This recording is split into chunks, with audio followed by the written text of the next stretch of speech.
స్వామి శరణమయ్యప్ప. మోంతా తుఫాన్ తీరమైతే దాటడం జరిగింది 28వ తారీఖు అర్ధరాత్రి.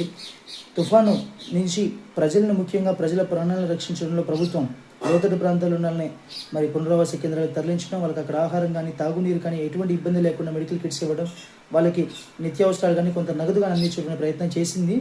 రోడ్ బ్లాకింగ్స్ కానీ, ఈ కరెంటు కానీ మనందరికీ కూడా తెలుసు. పూర్తిగా అధికారులు వర్కౌట్ చేసి ఎటువంటి ఇబ్బంది లేకుండా చేశారు. ఈ రోజు నుంచి శానిటేషన్ కూడా చేయమని కళ్యాణ్ గారు పూర్తిగా కూడా చెప్పడం జరిగింది. అయితే అన్నదాతల సంగతి ఈరోజు మనం ప్రత్యేకంగా మాట్లాడాల్సినటువంటి అవసరం ఉంది.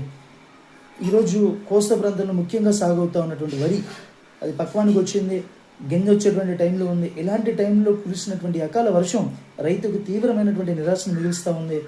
రైతు సోదరులందరూ బాధపడుతూ ఉన్నారు. వాళ్ళందరికీ కూడా ఒకటే చెప్తా ఉన్నాం, ఈ ప్రభుత్వం రైతు కష్టాలు తెలిసినటువంటి ప్రభుత్వం. ఈరోజు పవన్ కళ్యాణ్ గారు కూడా అవనిగడ్డ ప్రాంతంలోని కోడూరులో పర్యటిస్తూ ఉన్నారు.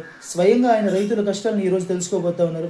ఖచ్చితంగా ఏ విధంగా ఈ జరిగినటువంటి నష్టం నుంచి రైతులకు మనం సహాయక కార్యక్రమాలు అందించాలి, ఎన్యూమరేషన్ ఏ విధంగా చేయాలి, రైతులకు ఎంత నష్టపరిహారం అందించాల్సినటువంటి అవసరం ఉంది, పంట ఏదైనా చేతికి వచ్చేటువంటి విధంగా ఉంటే దాన్ని మార్కెటింగ్ సౌకర్యాలు ఏ విధంగా కల్పించాలి, రైతులకు సంబంధించిన అన్ని రకాలైనటువంటి అంశాల మీద ప్రభుత్వం చిత్తశుద్ధితో పనిచేయడానికి సిద్ధంగా ఉంది.